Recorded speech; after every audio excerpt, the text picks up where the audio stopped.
I'm sure you've had someone come up to you and say, that's a really good image. It's a fantastic shot. Good job. Well done. And I'm sure it makes you feel good. It's nice to have some nice feedback, right?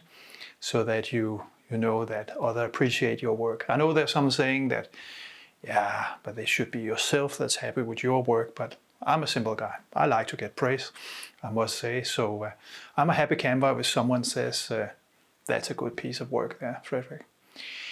Now, there are those, though, that follow that praise with an additional sentence. And to use Victor Borge's phonetic system, I will say it goes something along the lines of, that's a really good shot. I bet you have a really good camera. Yeah. The thing is that it seems there is this pill you can take. You buy a good camera and then you're a good photographer. That seems to be the logic. And I can see on this channel, many of us have technical discussions about camera gear and technology and, along those lines, because we're trying to optimize our decisions, right? I think it's only natural. You're trying to optimize and make the best decisions. And we do that in all walks of life.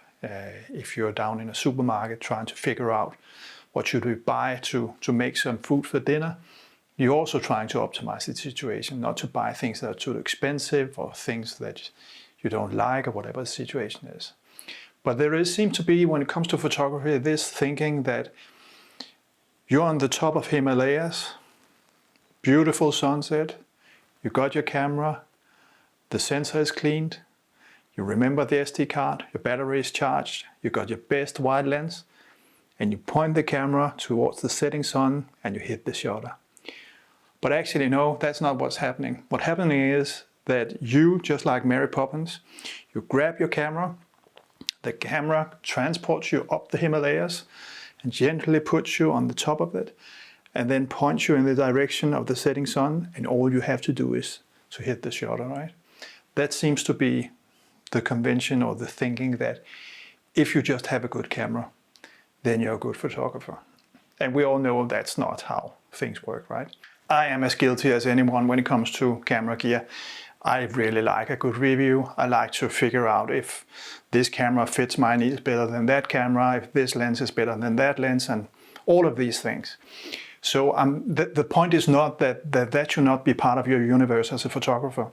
The point is it should have a supporting role.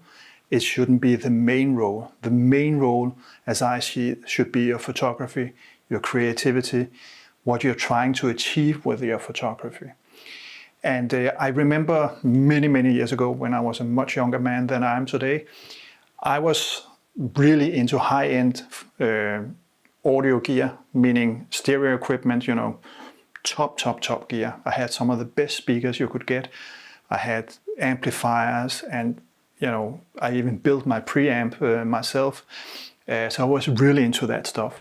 And one of the things I learned there was that I was interested in the music. I mean, I wanted to have the best stereo equipment so I could hear my favorite music the best way possible. But there were others, they were more interested actually in the technical aspects of the stereo equipment.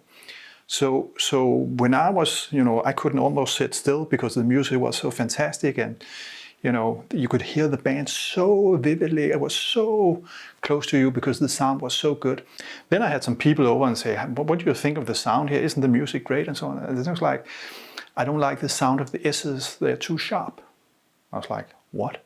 I mean, it's one of the greatest bands in the world playing. It's probably some of the best stereo equipment you can get. I can hardly sit still and and you're commenting on the S's are too sharp. But that's because some people are into the technology more than, for me, the whole point with having a stereo equipment, that is to listen to good music and, enjoy good music. But to them, it was more the technical aspects of the stereo equipment. And that's fair. I mean, that can be a decision you make. I just think you should be very conscious about where is it that you position yourself. If you follow a guy called Jamie Windsor, he's a YouTuber and a really, really good photographer as far as I can tell. And he makes some excellent videos, if you ask me. And he has a saying, he says that the time you spend on worrying about your gear is the time you do not spend on photography. And I think that is so wise words. I couldn't have said it better myself. And again, I think you should worry about your camera gear. You should optimize your decisions. You should do all of that. But again, in a supporting role, not as the primary role. Currently, I'm reading this book by Sean Tucker. I don't know if you can see that, but it's called The Meaning in the Making. And it's a little paperback. And on page 69, I found something that I just wanted to read aloud here. Whether Ho had chosen to shoot with a Leica or a Voigtlander, a 35mm or a medium format camera, his images would still have looked like his because tools and techniques don't supply you with your creative voice. Yep, that's it from me. Next time I want to talk about which books it is that I read for inspiration about photography. If you have some great books that you read, please let me know in the comments. Otherwise, I'll be back in a week's time with a new video about which books it is. There will both be something for beginners and more advanced stuff. And I hope that the sound here on this video has been okay. There's a storm outside and it's approaching. It's coming our way. So I really hope my house is here tomorrow.